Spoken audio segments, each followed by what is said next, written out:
It's that time of year. If you are a diehard music nut like myself, you are probably scouring all the music that was released in 2023 and compiling your favorites. Today, I am sharing mine. From sludgy garage rock to swirling, dreamy shoegaze to a complex and emotional concept album, and even a rare, for me at least, hip-hop release. These are my, quite subjective, picks for the top 10 albums of 2023, all of which I added to my record collection this year.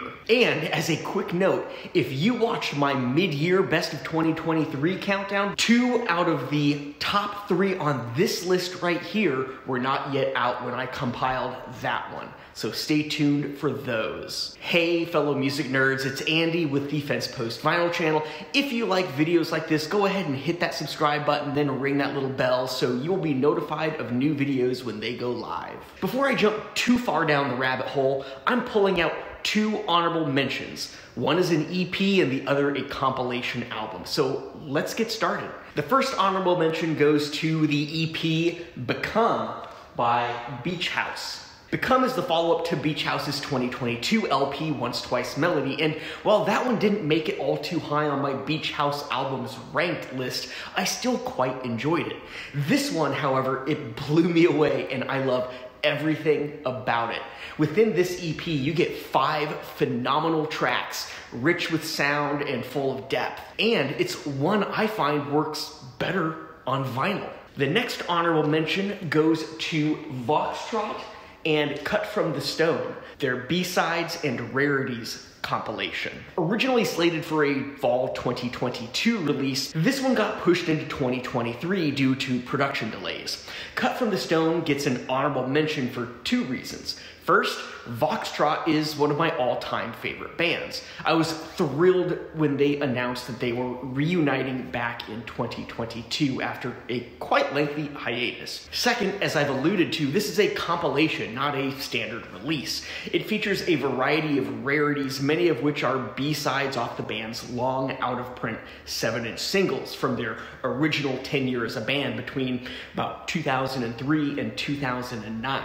Some of those you can't find for less than a few $100. It also has a few tracks you just can't find anywhere else, like demos for Your Biggest Fan and The Start of Something, as well as 2 non-album and 2 non-single tracks, Kindergarten and 15 Minutes, which I don't believe made it into any official release, but were recorded way back in 2008. Note that copies of the black vinyl and pink vinyl versions of this, limited to 500 and 700 respectively, are still available on Voxtrot's Bandcamp page. All right, let's begin the official top 10 countdown. In at number 10, Late Developers by Belle and Sebastian.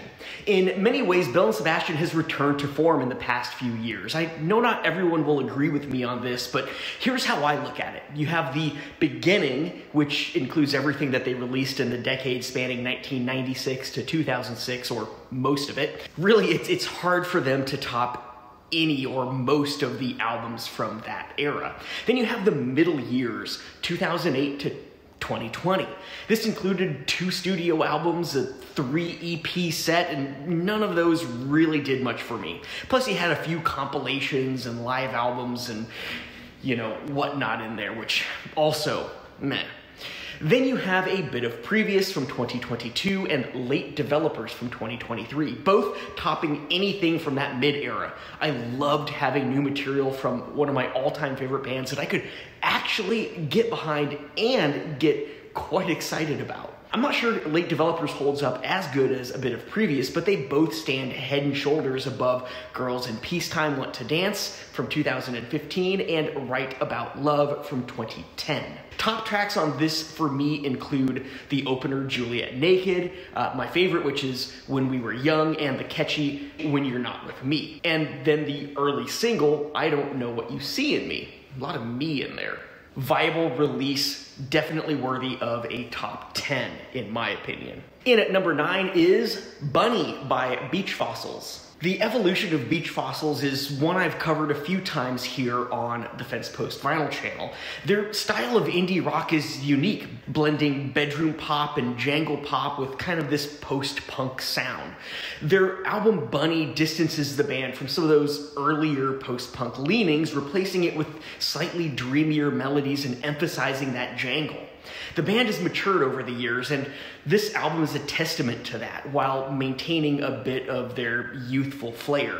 Number 8, Maps by Billy Woods and Kenny Siegel. Maps sees the return of the Billy Woods and Kenny Siegel collaboration. Their 2019 project Hiding Places remains among my all-time favorite hip-hop albums, right up there with Damn by Kendrick Lamar. While I don't think Maps is quite the powerhouse that Hiding Places is, there's a lot of great stuff on here, and in true Billy Woods form, his conscious stream of hip-hop is steeped in deep societal, political, and cultural commentary, all of which makes for an extremely thought-provoking listen. And speaking of thought-provoking listens, let's look at number 7. It is Carolyn Rose, The Art of Forgetting. Now, I listed The Art of Forgetting as my number 1 album come mid-year, but by year's end, it's fallen down the list a bit. Don't get me wrong, I love this album. I love everything about it. It's just very different from what you've gotten from Rose previously, and in a good way. However, it's just not an easy listen.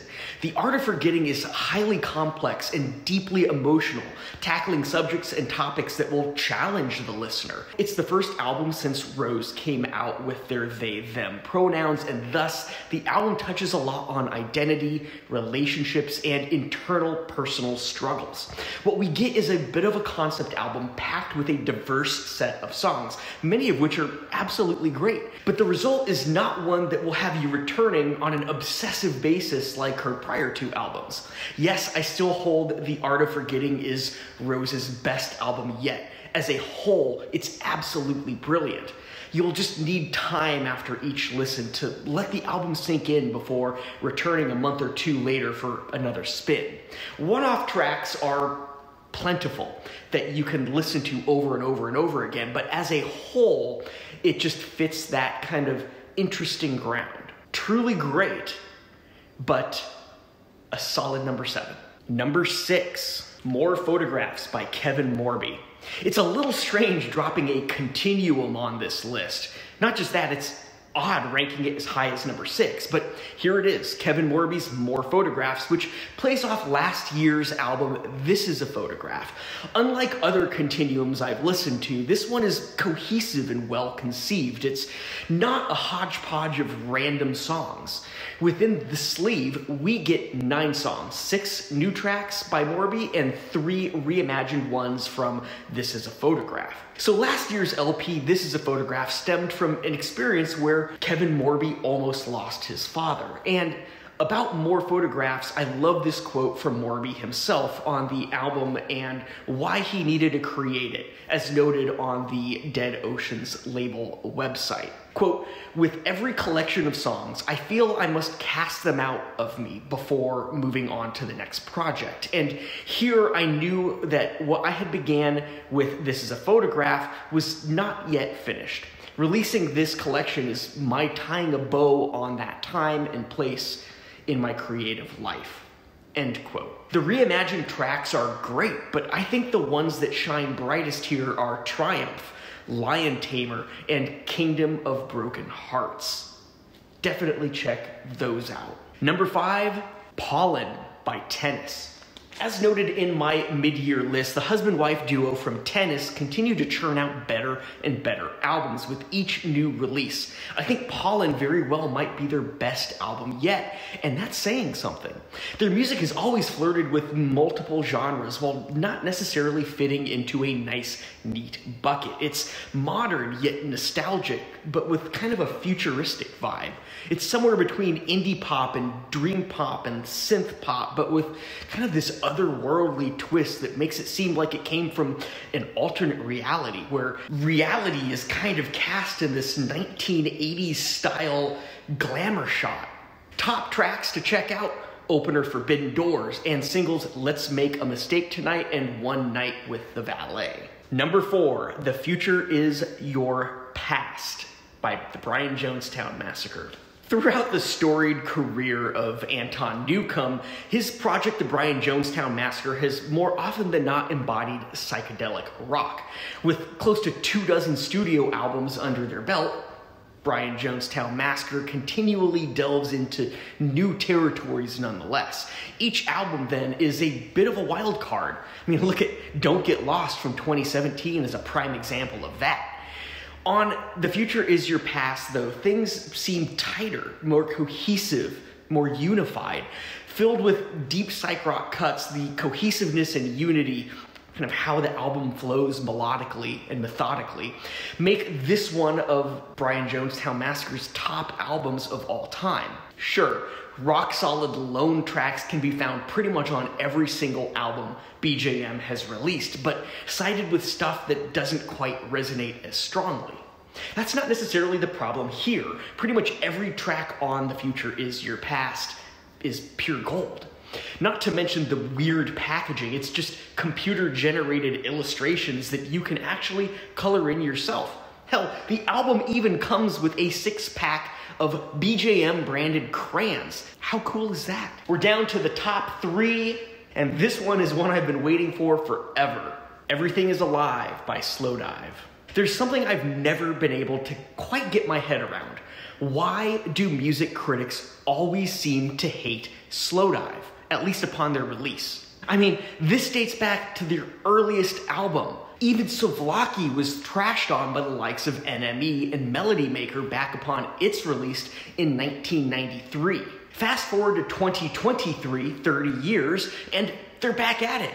Anthony Fantano of The Needle Drop gave it an abysmal 6 out of 10. I commented on that one in my recent review. Consolation, Pitchfork did give it a 7.7, which is pretty decent by their standards.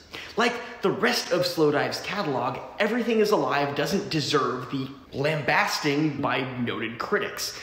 The album has variety. It's a shift away from much of the traditional shoegaze from the genre's original heyday and the band's original style. You get tastes and teasers of it on songs like Shanty and The Slab, and heck, even Skin in the Game. But you also get a hefty dose of subtle dream pop and mellow ethereal tracks like Prayer Remembered and Chained to a Cloud. And then there's the unforgettable poppy track Kisses. Truly a worthy number 3 of the year, in my opinion. Ready for number 2? Continue As a Guest by the New Pornographers. I absolutely adore this album. It reinvigorated my interest in the band, and it convinced me to dig deeper into their collected works following 2007's Challengers, which I still find to be the band's true pinnacle of creation. Continue As a Guest has very few weak points, and a lot of solid tracks and great songwriting going for it. And it seems that the lack of member or former member, whichever he may be, Dan Bayer's presence, aside from vocals in the opening track Really, Really Light, it doesn't hurt the album in the least. You may have already guessed what this one is if you are a fan of this channel, but here is my number 1 nonetheless. Sit Down for Dinner by Blonde Redhead. Their first album in 9 years is, in my opinion, their best since 2007's phenomenal LP 23, or maybe even their best since 2000's Melody of Certain Damaged Lemons. That's saying something for a band I consider to be a top 5 artist of mine. After all, I adore pretty much everything they've created. Sit Down for Dinner continues to find the band moving further away from their art rock beginnings and deeper into sonic, dreamy rock. I don't dare call it pop, as I don't think it really encompasses that pop term, but dreamy certainly fits. Early on, the band dropped 2 singles, Snowman and Melody Experiment. However, personal favorites include the 2-part title track, which has an excellent video, by the way, and Before. I have no qualms declaring this my #1 album of 2023, though I've struggled to put pen to script on writing a solid review of the album. It just is one of those I don't want to do injustice to, you know? There it is, my top 10 albums plus a few honorable mentions of 2023. I would love to know what your favorite albums of the year are down in the comments. So drop a note, let me know if these are on your list or what's missing from my list. Next, dig into this list right here where I dig into my top 20 albums of 2022. I am Andy, this is the Fence Post Vinyl channel, and I'll see you in the next video.